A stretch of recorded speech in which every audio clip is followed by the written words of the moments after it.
Welcome to differentdream.com. I am Jolene Philo, and I am the author of A Different Dream for My Child, Meditations for Parents of Children who are critically or chronically ill. And today is Friday. That means we are doing another read aloud from my book. This is a chance for you as parents of kids with special needs just to sit back and relax for a little bit and let somebody else do the thinking and all the work. Today we are reading the last devotion in the section on diagnosis. And this devotion is called Aching Arms.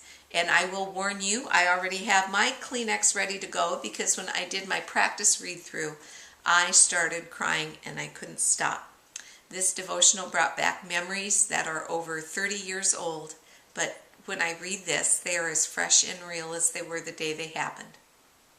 So if you want to stop this for just a minute, go get yourself a Kleenex or a cup of coffee, whatever you want. Please do.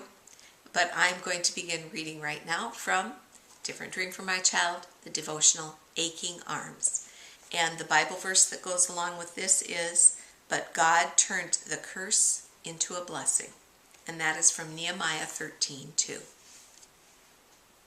A mother's arms are made to hold children. The shape is right, the crook in the arm creating a circle from shoulder to elbow to wrist to chest. And the size is right. A newborn fits exactly within it. A toddler's torso snuggles perfectly into the same space, and a youngster's expanding shoulders fill it completely. Every mother unable to hold her hurting child because of medical treatment has endured the agony of empty, aching arms.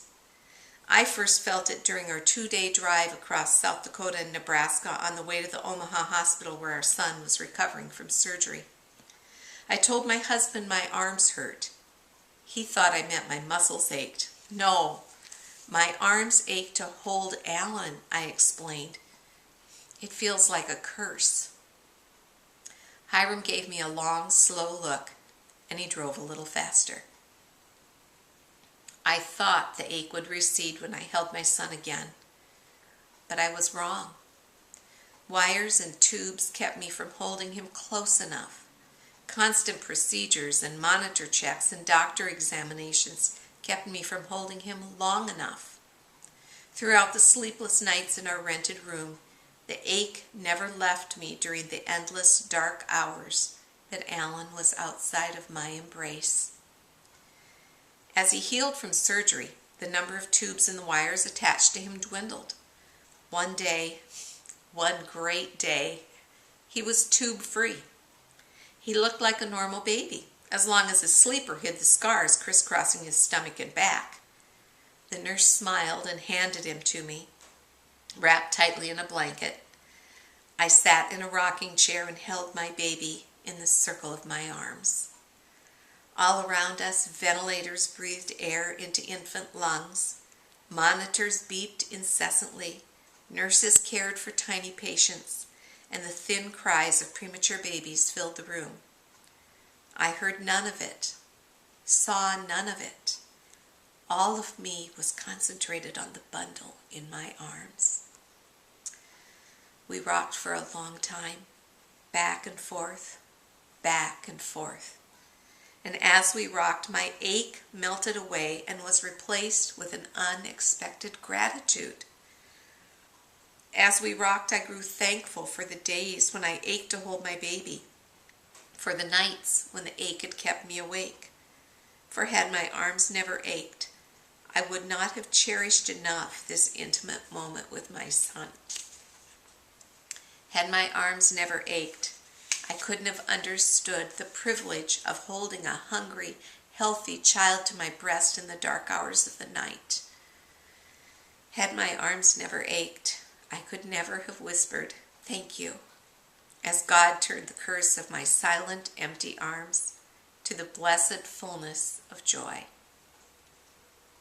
If your arms are aching today, if the ache is consuming you, the last thing you want to do is thank God for the pain. But you are standing at a crossroads where you need to make a choice, an unwanted choice, difficult choice. Either trust God to bring blessing out of this curse, or turn away from him because you don't believe he will. The moment you trust God to change your curse into blessing, a transformation will begin.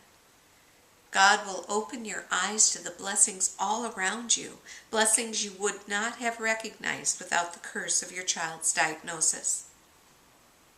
His arms will envelope you, and safe in his embrace, a host of blessings other parents never see will become your joy. When this happens, you will become overcome with gratitude, and as the curse becomes a blessing, you may even surprise yourself and whisper, "Thank you, Father, for aching arms." Let's pray. God, my arms ache today. I long to hold my child close, but I can't. Why have you allowed this curse into our lives? Give me faith beyond what I possess, so I will trust you to turn this curse into a blessing. Give me new eyes to see the blessings you provide. And here are a few questions that you might want to ask yourself. When do your arms ache to hold your child? What do you regard as curses in your life today? What needs to happen so you will trust God to turn them into blessings during this hard time? Well, those are hard questions, and I know some of you are wrestling with them. And I am really praying for you that if you feel cursed, that God has cursed you or your child or done something that you just can't accept, that somehow he will begin to transform you, and maybe use this devotion to help you begin to see the blessings that he's also put into your life. This devotion, as I mentioned earlier, ends the diagnosis section in the book.